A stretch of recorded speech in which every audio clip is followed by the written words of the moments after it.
다음 발표자는 우리 이정원 기술사님이시고 이제 박사 지금 논문을 심사 들어가겠죠. 이런 큰 박수 부탁드리겠습니다.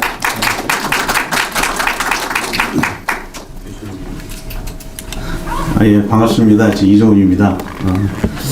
저는 말씀드리려면 여기 저희 넘버 3 같네요. 우리 신 교수님이 첫 번째신 것 같고, 두 번째 재현이 형님 계시고, 세 번째로 90년부터 이제 교수님 모시고 있는 이정훈입니다.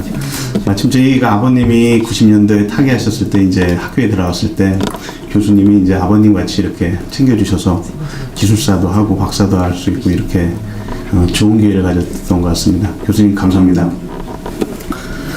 제가 말씀드리려고 그러는 이 분야는 오늘 굉장히 훌륭한 일을 하시는 분입니다. 이분은 우리 요즘에 에너지가 문제가 많이 되고 있는데 청정에너지 LNG 화력발전소를 직접 건설하시고 운영하시면서 이제 사고 사례를 많이 줄이신 분이에요. 근데 오늘 뭐 중요한 회의의 회장을 맡고 있어서 못 오셔서 제가 대신하겠습니다. 그런 만큼 질문도 하시면 안 됩니다. 예, 이분은 주로 한전 쪽에서 계속 이 전력 프로젝트를 계속 해오시던 분이고요. 저희 과학기술대학교에서 이 소방 방제 프로그램을 하시면서 이수경 교수님을 뵀었습니다. 중요한 내용을 말씀드리겠습니다. 여기에 결론을 보면은 정부에서 발주하고 있는 건설공사에서 이 전력 부문이 매년 이제 증설이 되고 있는데 한 10명에서 한 20명 정도의 사망자가 발생해요. 근데 이분이 이제 관여하셔서 프로젝트를 한 현장 같은 경우에는 사망자가 0명이 됐습니다. 그래서 지금 말씀드리는 내용은 주로 왜 그렇게 됐는지 그거에 대해서 이제 말씀을 하시고 있어요. 핵심 내용은 뭐냐면 원래 대기업이라든지 원청에서는 작은 회사들을 챙기질 않습니다. 근데 그걸 갖다가 원청에서 대기업에서 이렇게 작은 회사를 챙겨서 사고를 많이 줄였다는 내용이 되겠습니다. 그래서 주 목적을 볼 것 같으면은 발전소 건설이나 이런 데에 있어서 굉장히 발주한 데서 수동적이고 이런 반면에 이걸 갖다 개선했다는 내용이고요.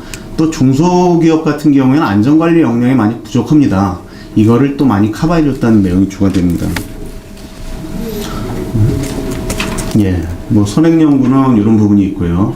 그 다음에 이제 핵심은 먼저 국내 및 공공기관 또 전력 쪽에 이제 사고 조사를 하신 다음에 직접 담당하시는 전력 오버홀까지 중대재해를 한 다음에 여기서 개선 방안을 도출하신 내용입니다.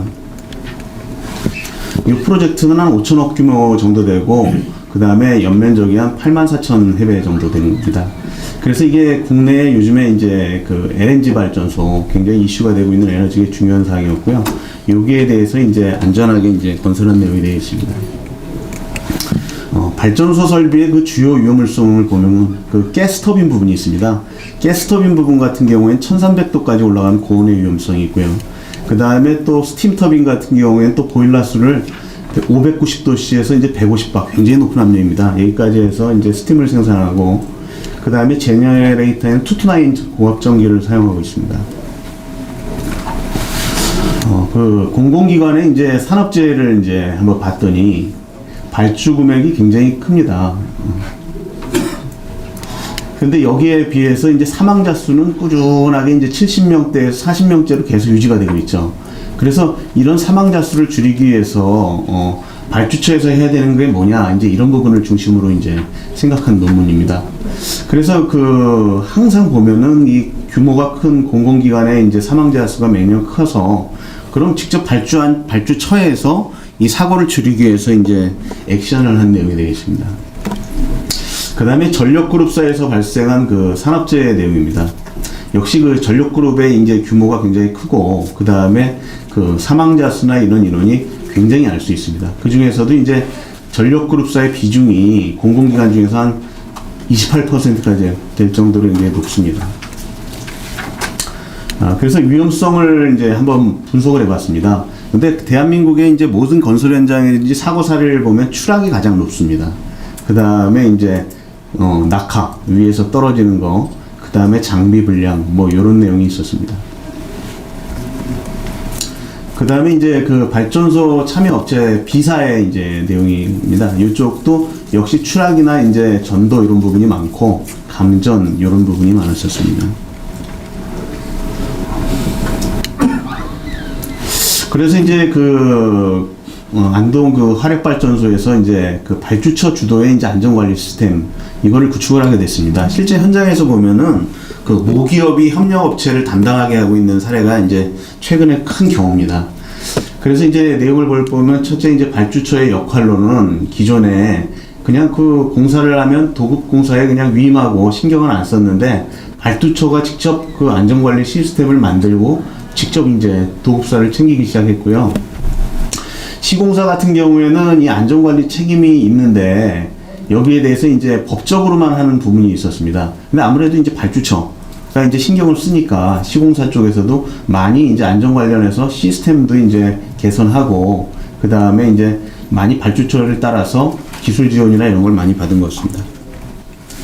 그래서 그 내용을 볼 것 같으면 크게 한 4가지 정도의 발주처에서 이제 시스템을 갖다가 이제 했습니다.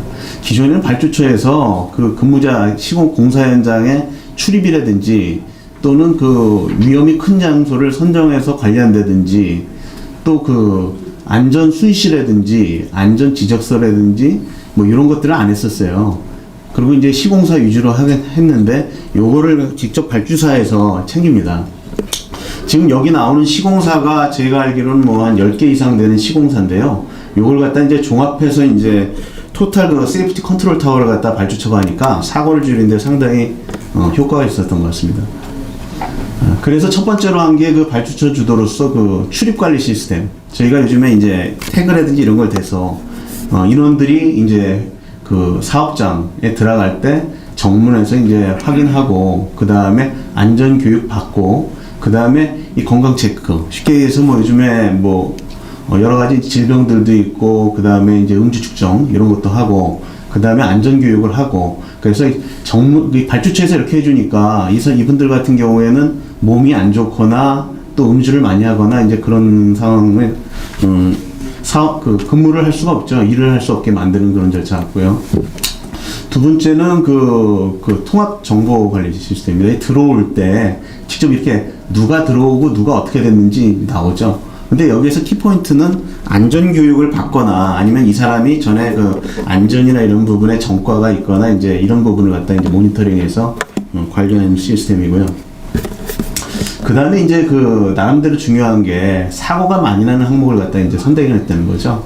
그래서 뭐 아까 제일 컸던 게 추락이랑 낙하 뭐 이런 부분인데, 대부분 비계라든지 구조물, 그 다음에 외장 공사 이런 부분들이 그런 부분에 많이 이제 형성이 되고요.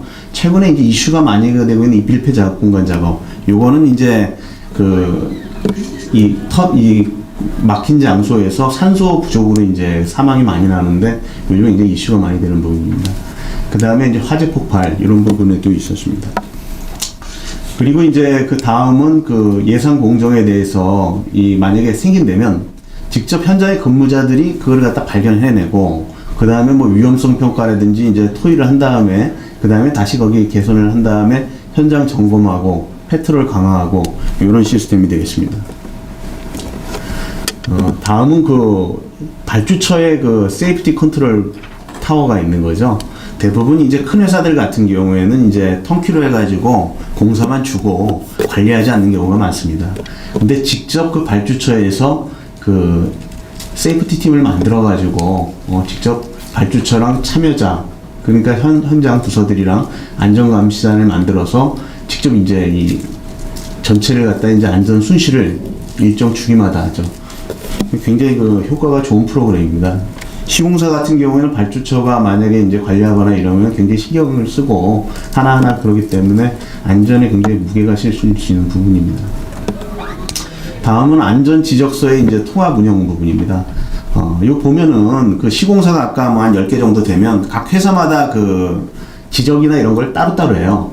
그런데 굉장히 어떤 데서 크리티컬한 그 내용임에도 불구하고 한 회사에서 한 게 다른 회사로 전파가 되지 않아가지고 위험 요소가 노출된 경우가 많은데, 거기에 대해서 이제 통합 관리를 해주다 보니까 나머지 그 업체들도 다 같이 이제 안전사항을 공유하고 개선을 할 수 있는 그런 내용이 되겠습니다.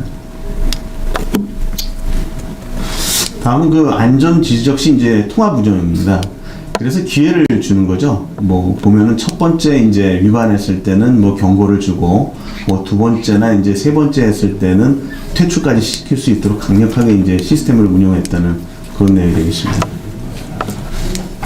실제 이 시공사 같은 경우에는 인건비 비중이 굉장히 건설이나 이런 부분이 높습니다. 그래서 만약에 최근에도 국내 인원은 못 쓰고 뭐 중국이라든지 외국 인원들이 많이 쓰고 있는데 실제 뭐 이렇게 5명씩 막 퇴출하고 그러면 굉장히 그 건설사로서는 피해가 막심합니다.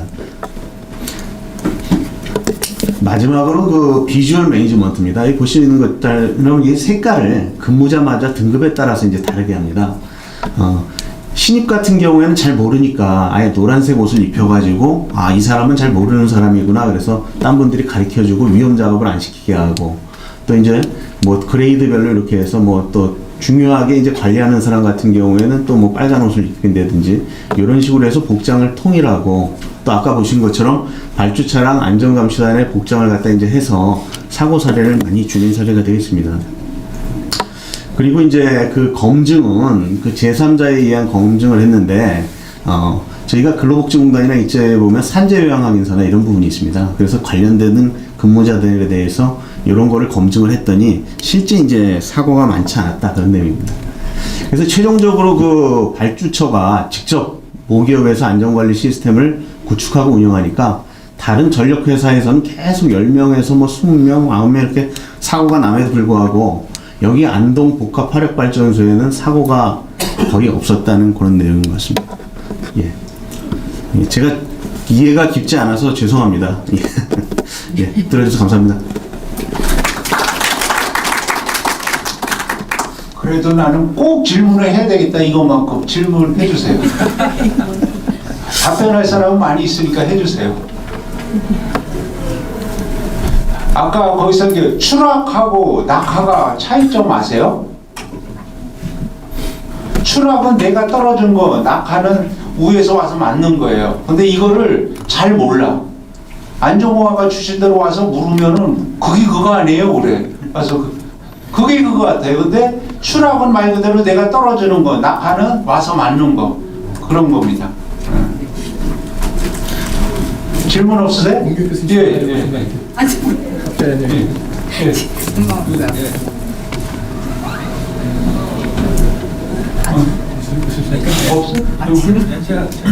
예. 두 가지인데 하나는 이렇게 들어갈 때 출입을 하고 안전교육장으로 이동해서 안전교육을 받는다. 그 교육받는 시간은 대충 어느 정도고 그러니까 그런 시간을 줄이려고 안 하려고 노력을 많이 할 텐데 생산 현장에 그 시간이 길면 길수록 하면 할수록 생산 현장에서 방해가 된다는 생각이 해서 어느 정도 교육을 하고 계신지 5분을 하는 건지 1시간을 하는 건지 제가 여기는 잘 모르겠고요. 그거는 내가 저희 반도체 현장에 대해서 그거는 5분에서 10분 이내입니다. 10분 이내인데 지금 현장에서 이제 관리감독 교육이 법적으로 받게 돼 있습니다. 1년 16시간인데 그거를 이제 이런 거 실질적인 이 교육도 모아서 이 연 16시간이면 인정을 해달라고 그렇게 저희가 계속 건의를 하고 있는 중입니다. 특히 중요한 게 외국인이 많을 것 같은데 외국인이요? 예, 외국인 노동자들 외국인 노동자 있는데 그 다 들어오는 사람은 제가 울진 원자력 발전소 그거 할 때 제가 가봤는데 다 거기는 기본적으로 잘 알아듣더라고요. 우리나라 말로 해도 기본적으로 알고 오더라고요. 그래 이런 사람만 뽑았느냐니까 첫 번째는 그거래. 일단 통해야 되니까 급하면은 아무래도 영어 내가 외국어에도 안 나오니까 한국말 했을 때 알아듣게 우리 다 하더라고요. 근데 오히려 한국 사람보다 더 잘 지키더라고요. 예. 저희 그 반도체 잠깐 말씀드리면요. 저희는 한 2시간을 시킵니다. 실제 들어와서 처음 와서 교육받고 2시간을 시키는데 실제 그게 많은 게 아니에요. 왜냐면 저희 그 반도체라든지 이런 부분은 시스템이 복잡하기 때문에 만약에 이제 그런 걸 잘못 건드려서 손해배상이 들어간다든지 퇴출당한다든지 그러면은 일이 안 되거든요. 그래서 그 굉장히 이제 이런 쪽은 강화된 부분도 있습니다. 이 반도체에서 잠깐 저희가 파주에 있는 LG 디스플레이 저희가 진단을 나갔어요. 직원들이 나갔는데 거기서 뭐를 하나 했는데 저기가 들어온 거야. 그때 4억인가 뭐 하나 뭐 했는데 직원이 보니까 4억이라는 거예요. 그게 들어왔더라고. 그리고 그걸 어떻게 물어줄 수밖에 없더라고. 그리고 그런 상황이. 그리고 반도체는 사실 뭐 요청이 들어와도 그거는 상당히 좀 저희가 신경을 많이 쓰고 있는 그런 상황입니다. 그 싸게 하신 거예요, 4억이면. 이제 쌉니다. 잘못하면 100억 이상도 많습니다.